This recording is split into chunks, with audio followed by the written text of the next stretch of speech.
এখন সম্প্রচারিত হবে রেডিও তেহরান থেকে আজকের সর্বশেষ বিশ্ব সংবাদ। রেডিও তেহরান, শুরু হচ্ছে বিশ্ব সংবাদ।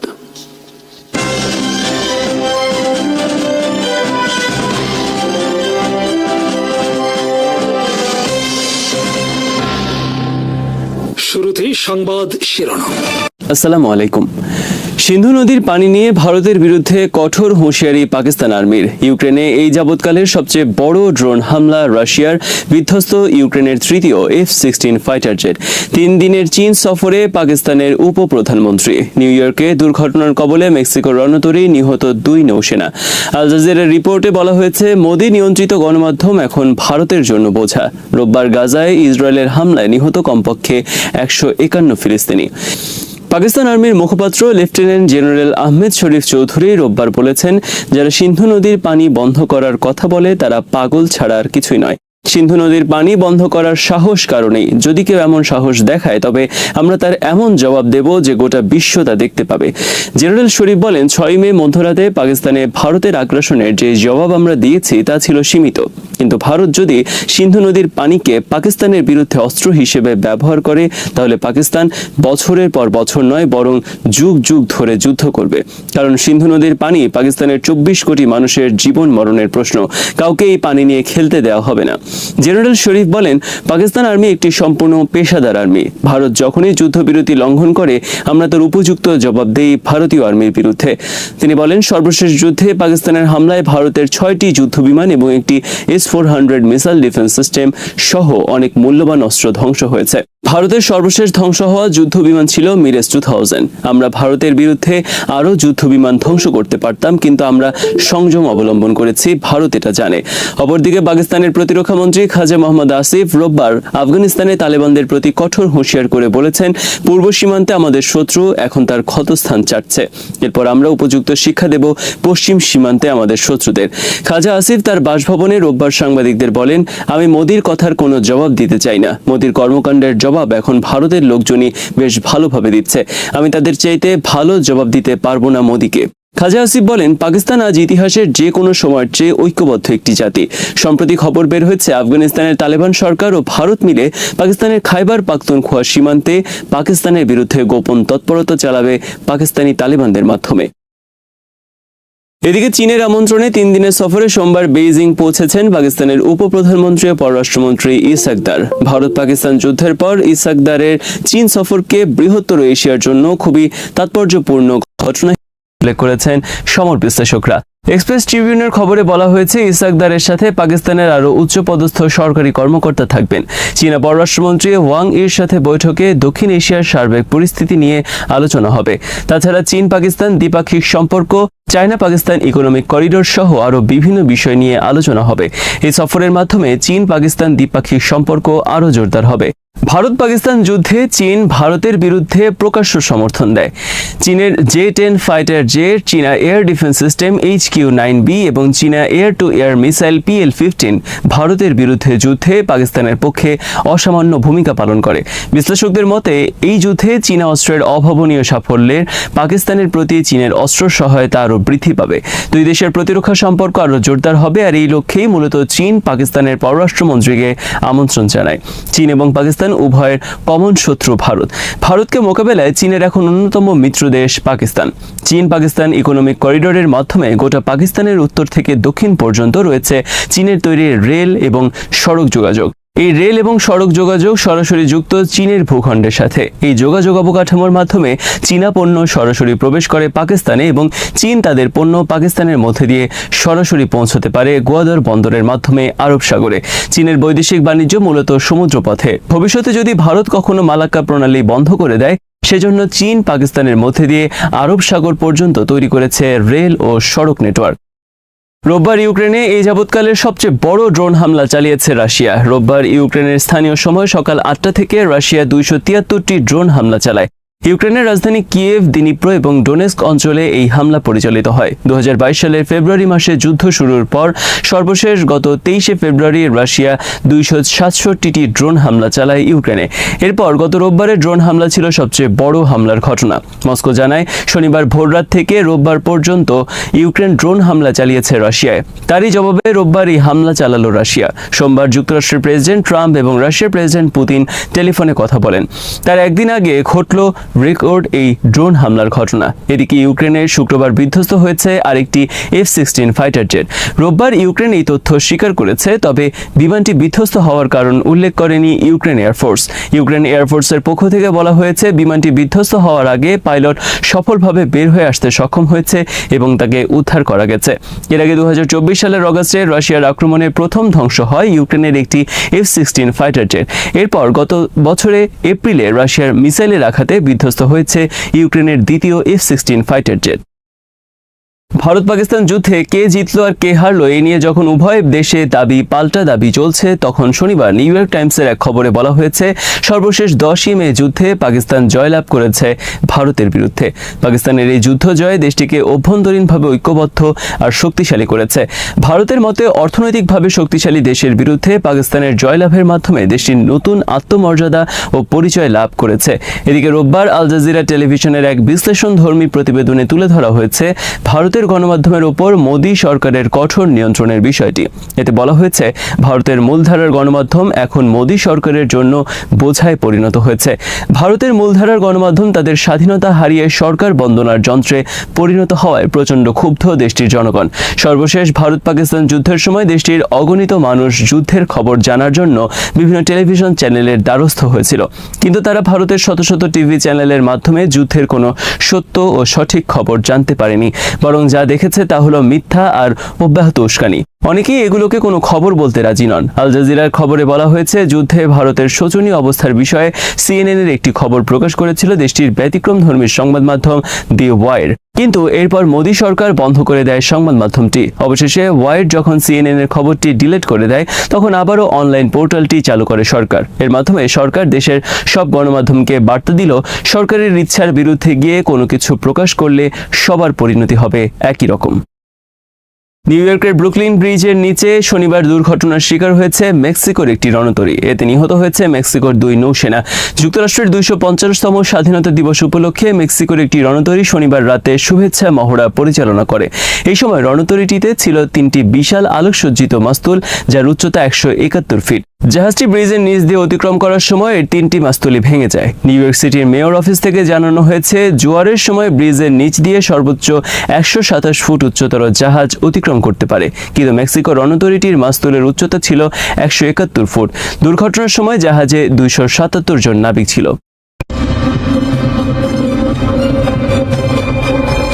আরাকচি আমেরিকাকে কঠিন বার্তা দিলেন, তেহরান থামবে না। ইরানের পররাষ্ট্রমন্ত্রী আব্বাস আরাকচি আলোচনার টেবিলে মার্কিন যুক্তরাষ্ট্রের অবাস্তব দাবি নিয়ে কড়া হুঁশিয়ারি উচ্চারণ করলেন। তিনি স্পষ্ট ভাষায় জানালেন, ওয়াশিংটনের সাথে পরমাণু চুক্তি হোক বা না হোক, তেহরান তার ইউরেনিয়াম সমৃদ্ধকরণ কর্মসূচি কোনোভাবেই বন্ধ করবে না।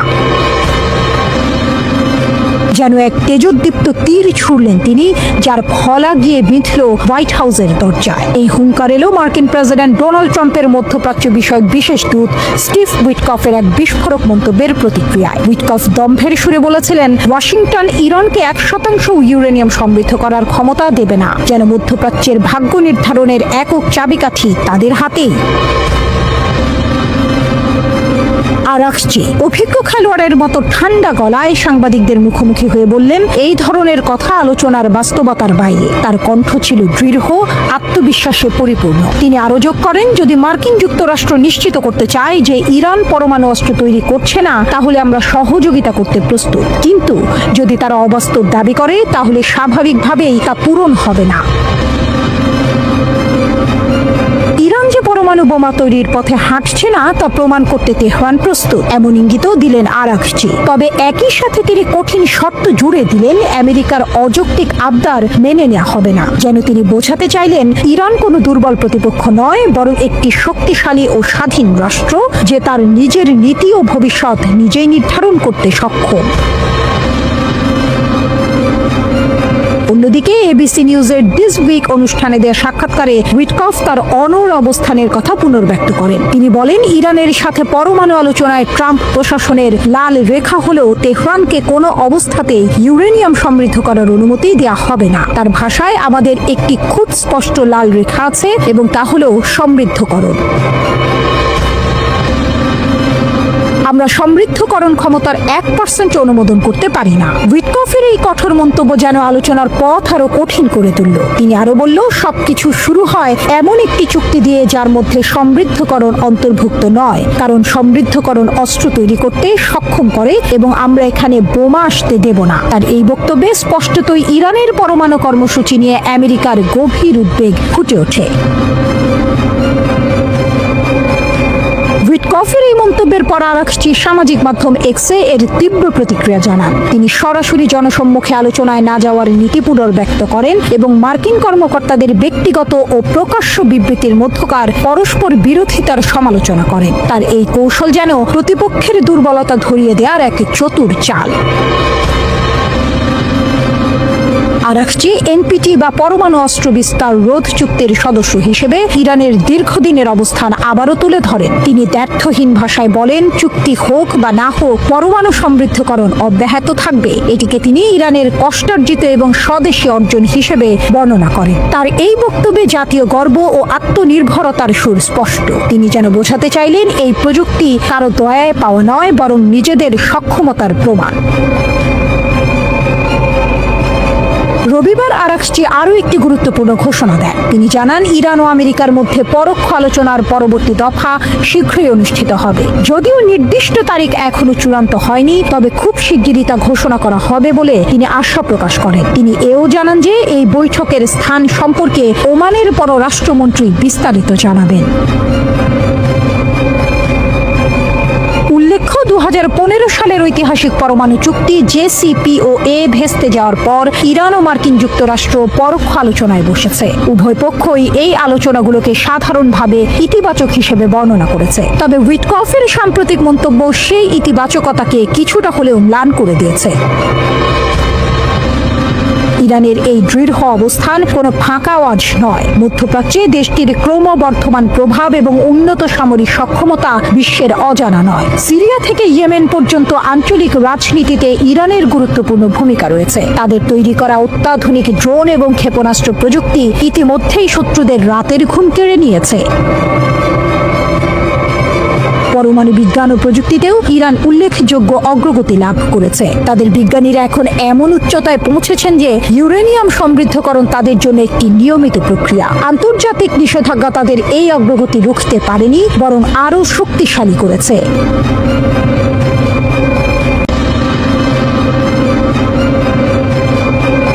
নীরবে কিন্তু নিরলসভাবে নিজেদের শক্তি গড়ে তুলছে ইরান। দীর্ঘদিন ধরে আন্তর্জাতিক রাজনীতির চাপে নানা নিষেধাজ্ঞার ভেতরে থেকেও দেশটি থেমে যায়নি, বরং সময়ের সঙ্গে তাল মিলিয়ে কখনো গোপনে কখনো প্রকাশ্যে নিজেদের সামরিক শক্তিকে এমন এক অবস্থানে নিয়ে গেছে যেখান থেকে তারা এখন শুধু আত্মরক্ষা নয়, আক্রমণের হুমকিও দিতে সক্ষম। এই শক্তি এখন মধ্যপ্রাচ্যে এক নতুন মডেল হিসেবে দাঁড়িয়েছে, যার দিকে তাকিয়ে আছে গোটা অঞ্চল। এমনকি পশ্চিমা দেশগুলোও বিষয়টিকে গুরুত্ব দিয়ে দেখছে।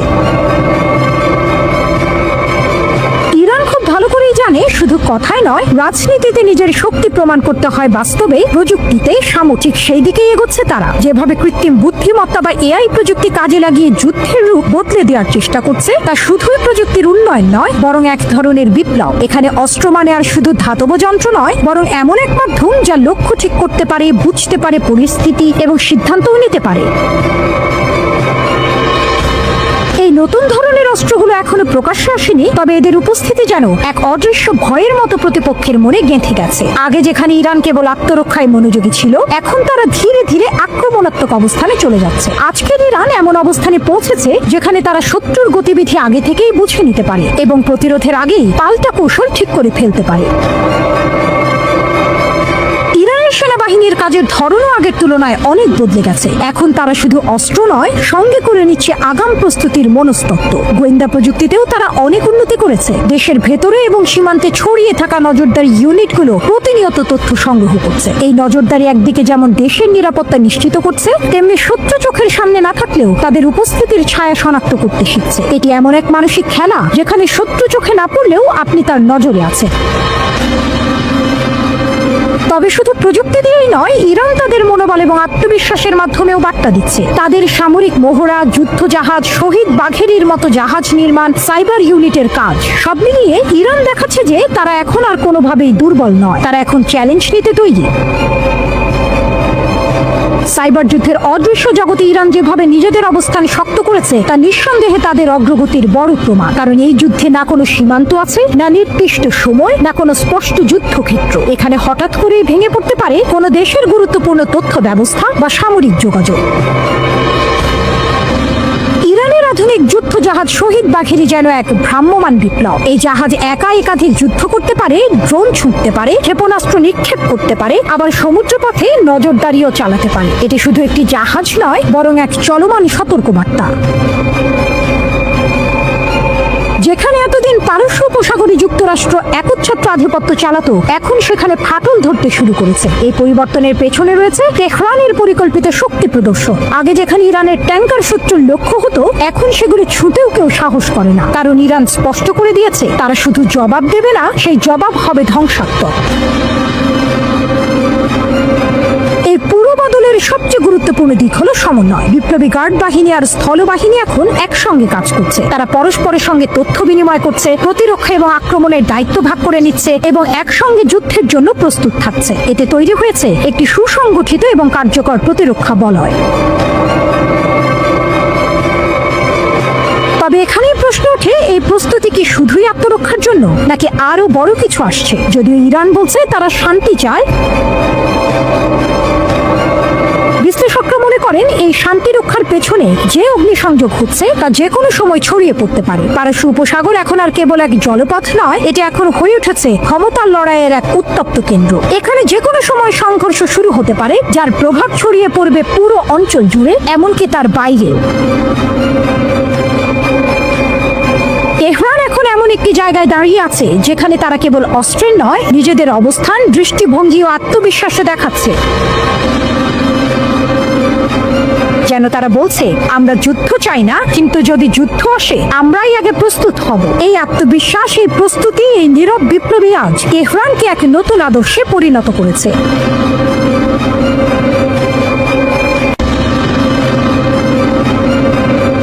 বাঘ শক্তিশালী হলেও মৌমাছির ঝাঁকটাকে পরাস্ত করতে পারে। ইতিহাসের এই সরল সত্যটি যেন বারবার শক্তিশালী রাষ্ট্রগুলোর ঔদ্ধত্যকে চূর্ণ করে দেয়। নেপোলিয়ন বা হিটলারের মতো ক্ষমতাধর শাসকরাও শেষ পর্যন্ত পরাস্ত হয়েছিলেন। বর্তমান প্রেক্ষাপটে ডোনাল্ড ট্রাম্পের ইরানকে ধ্বংস করার হুমকির পরিপ্রেক্ষিতে এই ঐতিহাসিক সত্যটি আরো বেশি প্রাসঙ্গিক হয়ে উঠেছে। প্রশ্ন জাগে, ইরান কি সত্যিই এত সহজে ধ্বংস করা যায়? ইরান প্রাচীন পারস্যের উত্তরাধিকারী, পৃথিবীর অন্যতম প্রাচীন সভ্যতা। ভৌগোলিকভাবে পাকিস্তানের প্রায় দ্বিগুণ এই দেশটি গত 5 শতাব্দী ধরে বহু সাম্রাজ্যের আক্রমণের শিকার হয়েছে। রোমান, আরব, মঙ্গল, তুর্কি, রাশিয়ান, এমনকি ব্রিটিশ শক্তিও ইরান দখলের চেষ্টা করেছে। কিন্তু আশ্চর্যজনকভাবে কেউই ইরানকে সম্পূর্ণরূপে পদানত করতে পারেনি। ইতিহাস সাক্ষী প্রাচীন পারস্য সাম্রাজ্য কতটা শক্তিশালী ছিল। এমনকি সাদ্দাম হোসেনও 8 বছর রক্তক্ষয়ী যুদ্ধ চালিয়েও ইরানকে জয় করতে পারেনি। আজকের দিনে পশ্চিমা বিশ্ব ইরানের ওপর একের পর এক নিষেধাজ্ঞা আরোপ করছে, কিন্তু এত চাপ সত্ত্বেও ইরান পশ্চিমা দেশগুলোর রক্তচক্ষুকে উপেক্ষা করে টিকে আছে। এর কারণ কি শুধুই সামরিক শক্তি, নাকি ইরানের এই স্থিতিশীলতার পেছনে অন্য কোনো রহস্য লুকিয়ে আছে? আসলে ইরানকে জয় করা এত কঠিন হওয়ার পেছনে একাধিক কারণ বিদ্যমান। এর মধ্যে সবচেয়ে গুরুত্বপূর্ণ হলো দেশটির ভৌগোলিক অবস্থান। ইরানের দক্ষিণ ও পশ্চিম সীমান্ত জুড়ে বিস্তৃত জাগ্রস পর্বতশ্রেণী প্রায় 1600 কিলোমিটার দীর্ঘ। এটি উপকূল রেখা থেকে শুরু করে ইরাক ও তুরস্ক পর্যন্ত বিস্তৃত এবং ইরানের জন্য এক দুর্ভেদ্য প্রাকৃতিক প্রাচীর হিসেবে কাজ করে। এই পুরো পার্বত্য এলাকা পাথুরে এবং সহজে অতিক্রম করা যায় না। কৌশলগতভাবে গুরুত্বপূর্ণ বিষয় হলো এই পর্বত শ্রেণীর পাদদেশে অবস্থিত খোজেস্তান প্রদেশ ইরানের বৃহত্তম তেল ভাণ্ডার। 1979 সালের ইসলামিক বিপ্লবের সুযোগ নিয়ে 1980 সালে সাদ্দাম হোসেন ইরান আক্রমণ করেছিলেন। তার পরিকল্পনা ছিল প্রথমে খোজেস্তানের তেল ক্ষেত্র দখল করে ধীরে ধীরে ইরানের অভ্যন্তরে প্রবেশ করে অন্যান্য শহরগুলো দখল করা এবং শেষ পর্যন্ত ইসলামিক বিপ্লবকে নস্যাৎ করা। কারণ সেই সময় ইরানের আয়াতুল্লাহ খোমেনি অন্যান্য আরব দেশগুলোতেও ইসলামিক বিপ্লবের আহ্বান জানিয়েছিলেন, যা সেখানকার রাজতান্ত্রিক শাসনের জন্য হুমকি স্বরূপ ছিল। এমনকি আরব দেশগুলো ছাড়াও ব্রিটেন ও আমেরিকা ইরানের বিরুদ্ধে যুদ্ধে সাদ্দামকে সমর্থন জুগিয়েছিল। যুদ্ধের শুরুতে সাদ্দাম হোসেন ইরানের অবকাঠামো ধ্বংসের উদ্দেশ্যে ব্যাপক বোমা বর্ষণ করেন, কিন্তু একটি দেশকে দখল করতে সামরিক অভিযানের বিকল্প নেই। প্রথম 2 বছরে ইরাকি বাহিনী ইরানের পশ্চিমাঞ্চল সহ খোজেস্তান দখল করতে সক্ষম হয়েছিল, কারণ বাগদাদ থেকে ইরাকি সেনাদের কাছে সহজে রসদ সরবরাহ করা যাচ্ছিল। কিন্তু ইরানের অভ্যন্তরে প্রবেশ করতে গিয়ে তারা বাধার সম্মুখীন হয়। সেই দুর্ভেদ্য বাধা ছিল জাগ্রস পর্বত শ্রেণী। ইরাকি সেনারা বহু চেষ্টা করে এই পাহাড় অতিক্রম করে ইরানে প্রবেশ করতে ব্যর্থ হয়। উল্টো ইরানি সেনাবাহিনী পাল্টা আক্রমণ চালিয়ে ইরাকের অভ্যন্তরে প্রবেশ করে। তবে এখানে ইরান একটি ভিন্ন সমস্যার সম্মুখীন হয়। ইরানের প্রধান ডিপো ও শহরগুলো জাগ্রস পর্বতের বিপরীত দিকে অবস্থিত হওয়ায় সেনাদের কাছে সময় মতো রসদ সরবরাহ করা কঠিন হয়ে পড়ে। এই কারণেই প্রায় 8 বছর ধরে চলা এই রক্তক্ষয়ী যুদ্ধের কোনো সুস্পষ্ট ফলাফল আসেনি। কোনো দেশই নিজেদের সীমান্ত 1 ইঞ্চিও পরিবর্তন করতে পারেনি। সুতরাং ডোনাল্ড ট্রাম্পের বোমা বর্ষণের হুমকি ইরানের জন্য সাময়িক ক্ষতির কারণ হতে পারে, কিন্তু শুধুমাত্র বিমান হামলা চালিয়ে ইরানকে দখল করা বা সেখানকার সরকারকে পরিবর্তন করা কার্যত অসম্ভব। পশ্চিম দিকের দুর্ভেদ্য প্রাচীরের পাশাপাশি ইরানের উত্তর দিকে রয়েছে ক্যাস্পিয়ান সাগর। এই সাগর পেরিয়ে ইরানে প্রবেশ করতে হলে আলবোর্জ পর্বত শ্রেণীর মুখোমুখি হতে হবে। জাগ্রস পর্বতমালার মতোই এই পর্বত শ্রেণী উত্তর দিক থেকে ইরানকে সুরক্ষা প্রদান করে। ইরানের শক্তির আরেকটি গুরুত্বপূর্ণ দিক হলো এর বহুত্ববাদী জাতিতত্ত্ব। যদিও কোনো দেশের জন্য জাতিতত্ত্ব বৈচিত্র্য মাঝে মাঝে দুর্বলতার কারণ হতে পারে, ইরান অত্যন্ত দক্ষতার সাথে এটিকে নিজেদের অস্ত্রে পরিণত করেছে। ইরানের প্রায় 9 কোটি জনসংখ্যার মধ্যে 62% পার্সিয়ান, 16% এজেরি, 10% কুর্দ এবং বাকি 12% বেলুচ, আরব ও তুর্কি রয়েছে। এই বিভিন্ন জাতিগোষ্ঠীর নিজস্ব স্বতন্ত্র জাতিগত পরিচয় রয়েছে এবং কারো কারো মধ্যে বিচ্ছিন্নতাবাদী আকাঙ্ক্ষাও বিদ্যমান। উদাহরণস্বরূপ, পাকিস্তান ও ইরানের বেলুচরা একত্রিত হয়ে বেলুচিস্তান নামক একটি স্বাধীন রাষ্ট্র গঠনের স্বপ্ন দেখে। তেমনি ইরান ও ইরাকের কুর্দ জনগোষ্ঠী কুর্দিস্তান নামে একটি আলাদা রাষ্ট্র প্রতিষ্ঠার আকাঙ্ক্ষা পোষণ করে। তবে ইরান একটি সুকৌশলপূর্ণ পদ্ধতির মাধ্যমে এই বিভেদকে নিয়ন্ত্রণে রেখেছে। দেশটির ধর্মীয় নেতারা এই বিভিন্ন জাতিগোষ্ঠীকে ঐক্যবদ্ধ রেখেছেন। ভবিষ্যতে কোনো দেশ ইরান আক্রমণ করলে আয়াতুল্লাহ খুব সহজেই এই বিভিন্ন জাতিগোষ্ঠীকে ঐক্যবদ্ধ করতে সক্ষম হবেন। এবার আসা যাক ইরানের সবচেয়ে গুরুত্বপূর্ণ হাতিয়ার সামরিক শক্তির প্রসঙ্গে। 1979 সালের ইসলামিক বিপ্লবের আগে ইরান একটি উদারপন্থী দেশ ছিল এবং আমেরিকার গুরুত্বপূর্ণ মিত্র হিসেবে পরিচিত ছিল। ইরান ও আমেরিকার সম্পর্ক এতটাই ঘনিষ্ঠ ছিল যে আমেরিকা ইরানকে সামরিক জেট সরবরাহ করত। আজও ইরান 1970-এর দশকের বেশ কিছু আমেরিকান ফাইটার জেট ও হেলিকপ্টার ব্যবহার করে। তবে সাদ্দাম হোসেনের আক্রমণ ইরানের চোখ খুলে দেয়। দেশটি বুঝতে পারে ভবিষ্যতে কোনো যুদ্ধ হলে আরব দেশগুলো তাদের সাহায্য করবে না। এই উপলব্ধি থেকেই ইরান নিজস্ব মিসাইল সিস্টেম গড়ে তুলেছে এবং বর্তমানে মধ্যপ্রাচ্যের অন্যতম শক্তিশালী সামরিক শক্তিতে পরিণত হয়েছে। ইরানের সামরিক বাহিনীকে মূলত 2টি অংশে ভাগ করা যায়: ইরানিয়ান আর্মড ফোর্স, যা দেশের প্রতিরক্ষা বাহিনী এবং এর অধীনে রয়েছে সেনাবাহিনী, নৌবাহিনী ও বিমান বাহিনী। আরেকটি গুরুত্বপূর্ণ অংশ হলো Islamic revolutionary guard corps IRGC, যা ইরানের সবচেয়ে শক্তিশালী ও স্বাধীন সামরিক বাহিনী। দেশের অভ্যন্তরে সরকার বিরোধী বিদ্রোহ বা কোনো প্রদেশের বিচ্ছিন্নতাবাদী আন্দোলনের দমনের জন্য IRGC-কে ব্যবহার করা হয়।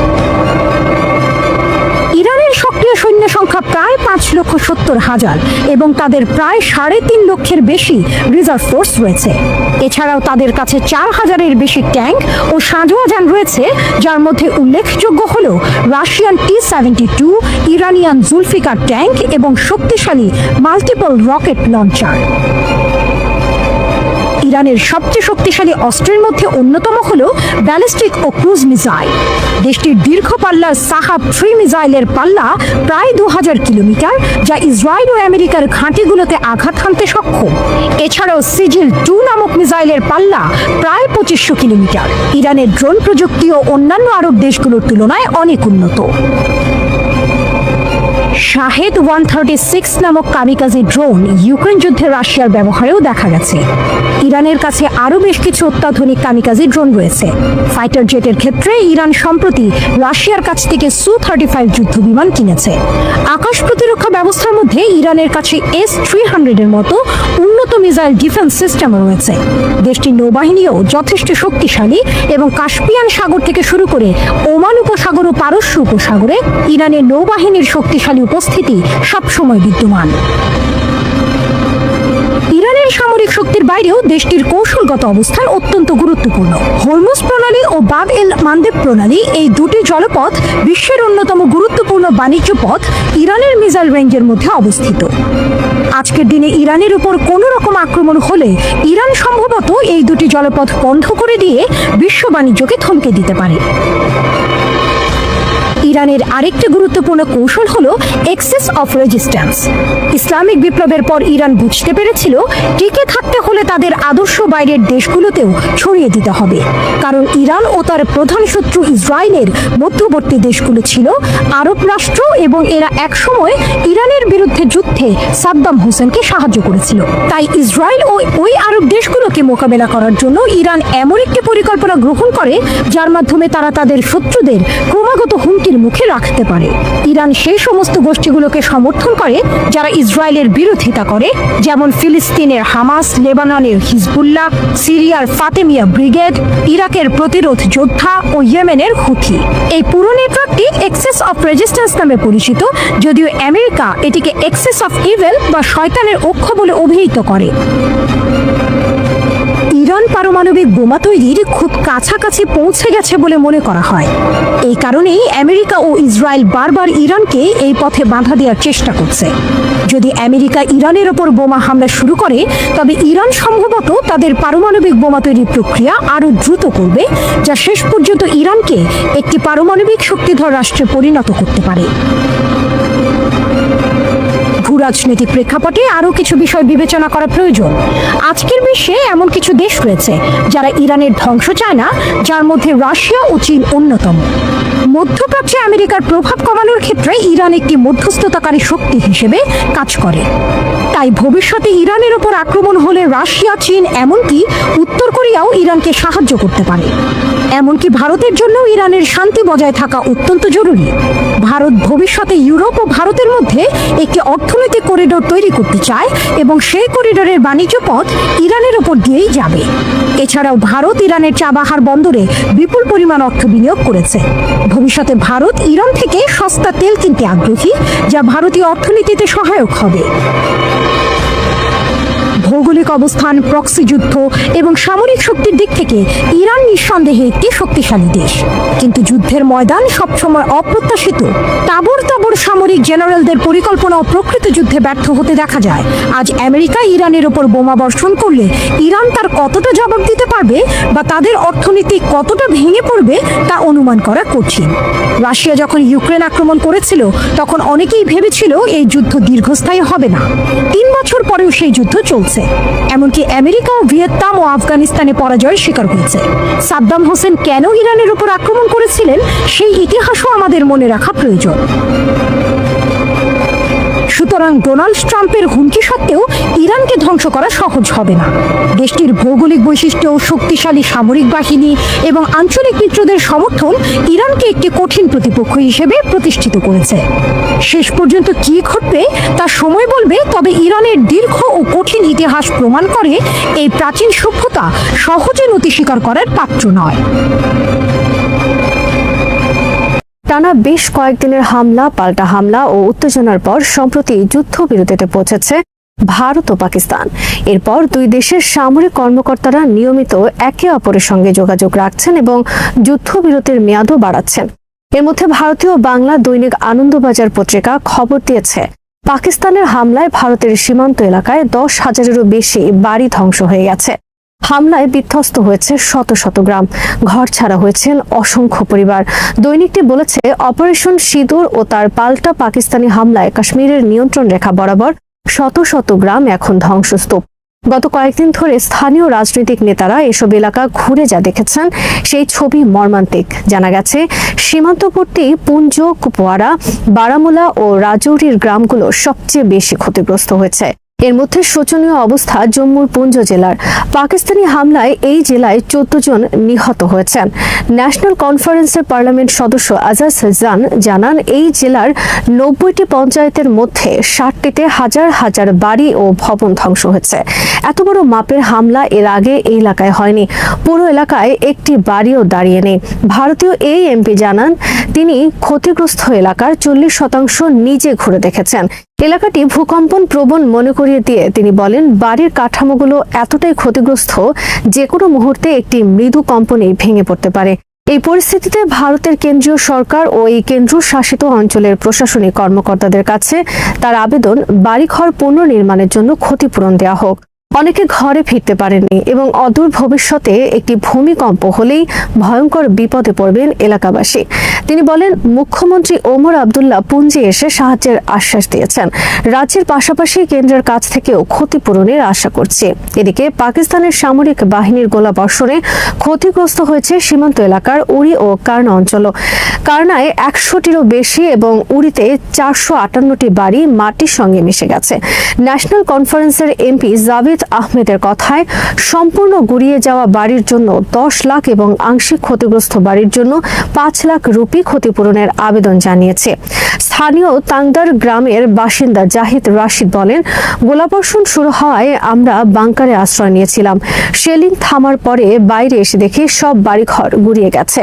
তার মতো অসংখ্য মানুষ এখন আত্মীয় বা প্রতিবেশীদের বাড়িতে আশ্রয় নিয়েছেন। এদিকে পাকিস্তানের হামলায় এই বিপুল ক্ষয়ক্ষতির কথা স্বীকার করেছেন মুখ্যমন্ত্রী ওমর আবদুল্লাহর উপদেষ্টা মাসির আসলাম ওয়ানি। তিনি জানান, দুর্গতদের আর্থিক সাহায্যের চেষ্টা করছে রাজ্য সরকার। তার কথায়, পুনর্বাসন প্রকল্প থেকে ক্ষতিপূরণ দেওয়ার ব্যবস্থা করা হচ্ছে। বিশ্লেষকরা বলছেন, উত্তেজনা শুরুতে লাগাতার হামলার কথা বললেও পাকিস্তানি হামলায় বিশাল ধ্বংসযজ্ঞের কারণে যুদ্ধবিরতিতে আসতে বাধ্য হয় ভারত। প্রথম দিকে এই ক্ষয়ক্ষতির কথা লুকালেও ধীরে ধীরে স্পষ্ট হচ্ছে, পাকিস্তানের সঙ্গে যুদ্ধে জয়ী হওয়ার মতো সামরিক সক্ষমতা ও কৌশল ভারতের নেই। পাকিস্তানের পানি আটকানোর চেষ্টা করলে ভারতকে দীর্ঘমেয়াদে পরিণতি ভোগ করতে হবে বলে হুঁশিয়ারি দিয়েছেন দেশটির আন্তঃবাহিনী জনসংযোগ পরিদপ্তর বা ISPR এর মহাপরিচালক লেফটেন্যান্ট জেনারেল আহমেদ শরীফ চৌধুরী। সংবাদ মাধ্যমকে দেওয়া সাক্ষাৎকারে তিনি বলেন, আমি আশা করি সেই সময়টা যাতে না আসে। তবে সত্যি যদি সেরকম পরিস্থিতি তৈরি হয়, তাহলে ভারতকে দশকের পর দশক ধরে পরিণতি ভোগ করতে হবে। কেউ যেন পাকিস্তানের পানি বন্ধ করার সাহস না করে। 24 কোটিরও বেশি মানুষের পানি কোনোভাবেই বন্ধ করে রাখা যাবে না হুঁশিয়ারি দিয়ে আহমেদ শরীফ চৌধুরী বলেন, পাকিস্তান সেনাবাহিনী একটি পেশাদার সশস্ত্র বাহিনী, যারা তাদের প্রতিশ্রুতি মেনে চলে এবং রাজনৈতিক সরকারের নির্দেশনা ও তাদের প্রতিশ্রুতি অক্ষরে অক্ষরে পালন করে। যুদ্ধবিরতি নিয়ে পাকিস্তানের অবস্থান প্রসঙ্গে ISPR প্রধান বলেন, পাকিস্তান সেনাবাহিনী যুদ্ধবিরতি মেনে চলবে এবং উভয় পক্ষের মধ্যে যোগাযোগের ক্ষেত্র আস্থা তৈরির ব্যবস্থা নেওয়া হয়েছে। যদিও তিনি যুদ্ধবিরতির মেয়াদ নিয়ে সরাসরি কোনো মন্তব্য করেননি। পাকিস্তানের প্রতিরক্ষা শিল্পমন্ত্রী মোহাম্মদ রাজা হায়াত বলেছেন, ইসলামাবাদ কখনো দখলদার ইসরায়েলি শাসক গোষ্ঠীকে স্বীকৃতি দেবে না। সৌদি আরবে ইসরায়েল সরকারের সঙ্গে সম্পর্ক পুনঃপ্রতিষ্ঠার পরিকল্পনা সম্পর্কে মার্কিন প্রেসিডেন্ট ডোনাল্ড ট্রাম্পের সাম্প্রতিক বক্তব্যের প্রতিক্রিয়ায় কথা বলেন তিনি। রাজা হায়াত বলেন, পাকিস্তানে ভারতের সাম্প্রতিক হামলার সঙ্গে ইসরায়েল জড়িত এবং আমাদের অবস্থান দৃঢ় যে পাকিস্তান কখনো ইসরায়েলি শাসক গোষ্ঠীকে স্বীকৃতি দেবে না। একই সঙ্গে পাকিস্তানের জনগণ, সরকার ও সশস্ত্র বাহিনী কাশ্মীরের জনগণের সমর্থন থেকে কখনো পিছপা হবে না বলেও উল্লেখ করেন তিনি। পাকিস্তানের এই মন্ত্রী জোর দিয়ে বলেন, আমরা জানি ইসরায়েল সরকার কিছু দেশের যোগসাজশে ইসলামাবাদের ক্ষতি করতে চাইছে। পাকিস্তানের জনগণ তাদের সব অপচেষ্টা প্রতিহত করবে। ইসরায়েলের বেন গুরিয়ন বিমানবন্দরে ফ্লাইট আবার চালু করার বিরুদ্ধে আন্তর্জাতিক বিমান সংস্থাগুলোকে কঠোরভাবে সতর্ক করে ইয়েমেন বলেছে, এ ধরনের যে কোনো পদক্ষেপ ইয়েমেনের সশস্ত্র বাহিনীর জারি করা সতর্কতার লঙ্ঘন বলে বিবেচিত হবে। আল মাইদিনের সঙ্গে একান্ত আলাপকালে ইয়েমেনের উচ্চ পদস্থ এক সূত্র জানিয়েছে, ইসরায়েলি বিমানবন্দরটির রুট আবার চালু করতে চাওয়া কোম্পানিগুলোর গন্তব্য পরিবর্তন করা উচিত এবং ইয়েমেনি সেনাবাহিনীর সতর্ক বার্তায় মনোযোগ দেওয়া উচিত। তিনি জোর দিয়ে বলেন, ইয়েমেনি বাহিনী শুধু বেন গুরিয়ন বিমানবন্দরকে লক্ষ্য করে নয়, বরং পুরো ইসরায়েলের আকাশপথ অবরোধের প্রতি প্রতিশ্রুতিবদ্ধ। ওই সূত্রের ভাষ্য, বেন গুরিয়ন ও দখলদার বাহিনীর আকাশসীমায় ইয়েমেনি ক্ষেপণাস্ত্র ও ড্রোন হামলা বেশ দৃঢ়তা ও তীব্রতার সঙ্গে নিয়মিতভাবে চলবে। ইয়েমেনি সশস্ত্র বাহিনী ও জনগণ কোনো মনস্তাত্ত্বিক যুদ্ধ বা হুমকিতে দমে যাবে না। চাপ দেওয়া কিংবা নিরুৎসাহিত করার কারণে তাদের সংকল্প আরও দৃঢ় হবে। আল জাজিরা জানিয়েছে, রোববার ভোর থেকে সন্ধ্যার মধ্যে 151 ফিলিস্তিনিকে হত্যা করেছে দখলদার বাহিনী। গাজার হাসপাতাল সূত্রের বরাত দিয়ে প্রতিবেদনে বলা হয়, 69 জনই নিহত হয়েছেন উপত্যকার উত্তরাঞ্চলে। সেখানে দখলদার বাহিনী সবচেয়ে বেশি ধ্বংসযজ্ঞ চালিয়েছে। আল জাজিরা বলেছে, ইসরায়েলি অবরোধ ও টানা হামলার কারণে গাজার অধিকাংশ হাসপাতালই কার্যক্ষমতার বাইরে। রোববার উপত্যকাটির স্বাস্থ্য মন্ত্রণালয় জানায়, হামলার কারণে অন্যতম বৃহত্তম ইন্দোনেশিয়ান হাসপাতাল সেবা কার্যক্রম বন্ধ করতে বাধ্য হয়েছে। অন্যদিকে তীব্র খাদ্য সংকটে ভুগছেন ফিলিস্তিনিরা। ইসরায়েলি অবরোধের কারণে উপত্যকা জুড়ে খাদ্য, পানি, ওষুধ সবকিছুরই চরম ঘাটতি দেখা দিয়েছে। মন্ত্রণালয় জানায়, উত্তরাঞ্চলের সব হাসপাতাল এখন কার্যকর বন্ধ। এদিকে কাতারের দোহায় যুদ্ধবিরতি আলোচনায় বসেছে ইসরায়েল ও হামাস। তবে সেখানে হামাস নেতা ওসামা হামদান জানান, আলোচনায় এমন কিছু প্রস্তাব এসেছে যা তাদের জন্য অগ্রহণযোগ্য। অস্ত্র পরিত্যাগ এবং গাজা থেকে নির্বাসনের শর্তে রাজি নন তারা। এর আগে নেতানিয়াহু প্রশাসন বলেছে, যুদ্ধ বন্ধ করতে হলে হামাসকে অস্ত্র ছাড়তে হবে এবং গাজা থেকে চলে যেতে হবে। যুক্তরাষ্ট্রের সাবেক প্রেসিডেন্ট জো বাইডেন ক্যান্সারে আক্রান্ত হয়েছেন। তার দেহে প্রোস্টেট ক্যান্সার ধরা পড়েছে। রোববার তার দপ্তর এক বিবৃতিতে বলেছে, পরীক্ষা নিরীক্ষায় তার প্রোস্টেট ক্যান্সার ধরা পড়েছে, যা তার শরীরের হাড়ে ছড়িয়ে পড়েছে। বিবৃতিতে জো বাইডেনের দপ্তর ক্যান্সার শনাক্ত হওয়ার ব্যাপারে জানিয়ে বলেছে, গত সপ্তাহে বাইডেনের পেশাবের সমস্যা বেড়ে যায়। তখন পরীক্ষা নিরীক্ষায় তার প্রোস্টেটে নতুন একটি গুটি ধরা পড়ে। পরে শুক্রবার চিকিৎসকরা নিশ্চিত করেন তিনি প্রোস্টেট ক্যান্সারে আক্রান্ত। ক্যান্সারটি বেশ আক্রমণাত্মক হলেও চিকিৎসকরা জানান, হরমোন সংবেদনশীল হওয়ায় এর চিকিৎসা সম্ভব। প্রেসিডেন্ট এবং তার পরিবার চিকিৎসকদের সঙ্গে বসে বিভিন্ন চিকিৎসা পদ্ধতি নিয়ে আলোচনা করছেন। বাইডেনের কার্যালয়ের মুখপাত্র জানিয়েছেন, তারা এই বিবৃতির বাইরে আর কোনো মন্তব্য করবেন না। এক দশকেরও বেশি সময় পর ইরানি হজ যাত্রীদের জন্য ফ্লাইট চালু করেছে একটি সৌদি বিমান সংস্থা। এটি ইরান সৌদি আরবের উষ্ণ সম্পর্কের আরেকটি স্পষ্ট লঙ্ঘন। সৌদি বেসামরিক বিমান চলাচল কর্তৃপক্ষের এক কর্মকর্তা এএফপিকে জানিয়েছে, তেহরানের ইমাম খোমেনি বিমানবন্দর থেকে ইরানি হজ যাত্রীদের জন্য ফ্লাইট চালু করেছে ফ্লাইনাস এয়ারলাইন্স। নাম প্রকাশে অনিচ্ছুক ওই কর্মকর্তা আরও জানান, ইরানের মাশহাদ শহর থেকেও ফ্লাইট চালু করবে ফ্লাইনাস। এর ফলে এবার ইরান থেকে 35,000-এর বেশি হজ যাত্রী সৌদি আরব যেতে পারবেন। ফ্লাইনাস হলো সৌদি আরব ভিত্তিক একটি সাশ্রয়ী এয়ারলাইন্স। এটি অভ্যন্তরীণ ও আন্তর্জাতিক রুটে ফ্লাইট পরিচালনা করে। তবে ইরানে তাদের ফ্লাইটগুলো বাণিজ্যিক নয়, শুধুমাত্র হজ যাত্রীদের জন্য নির্ধারিত। ইরান ও সৌদি আরব 2023 সালের মার্চে চীনের মধ্যস্থতায় একটি আকস্মিক চুক্তির মাধ্যমে 7 বছর পর কূটনৈতিক সম্পর্ক পুনঃস্থাপন করে। এরপর থেকে দেশ দুটি সম্পর্ক উন্নয়নে গতি আনে। কূটনৈতিক দূত বিনিময় করে, পররাষ্ট্রমন্ত্রীদের সফর হয় এবং নভেম্বরে গাজায় ইসরায়েলি আগ্রাসন নিয়ে আয়োজিত আরব ইসলামিক সম্মেলনে ইরানের তৎকালীন প্রেসিডেন্ট ইব্রাহিম রাইসি 2 দশকের মধ্যে প্রথমবার সৌদি সফর করেন। ডিসেম্বরে ইরান এয়ার মাশহাদ এবং সৌদি আরবের দাম্মাম রুটে ফ্লাইট পুনরায় চালু করে। গত মাসে সৌদি প্রতিরক্ষামন্ত্রী প্রিন্স খালিদ বিন সালমান আকস্মিকভাবে ইরান সফর করেন এবং বিরল এই সফরে তিনি দেশটির সর্বোচ্চ নেতা আয়াতুল্লাহ আলী খামেনির সঙ্গে সাক্ষাৎ করেন। আজ এখানেই শেষ করছি। শ্রোতা বন্ধুরা, বিশ্ব সংবাদে এই ছিল আমাদের সর্বশেষ আয়োজন। সঙ্গে থাকার জন্য আপনাদের সবাইকে অসংখ্য ধন্যবাদ।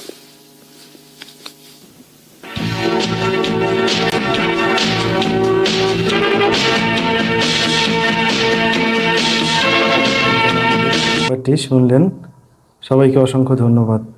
আমাদের নিয়মিত ভিউয়ার যারা আছেন তাদের 82% ভিউয়ার্স এখনও আমাদের চ্যানেলটি সাবস্ক্রাইব করেননি। সো যারা আমাদের চ্যানেলটি এখনও সাবস্ক্রাইব করেননি, দয়া করে সাবস্ক্রাইব করে দিন। এবং নিয়মিত আমাদের পাশে থাকবেন আশা করি। ধন্যবাদ সবাইকে।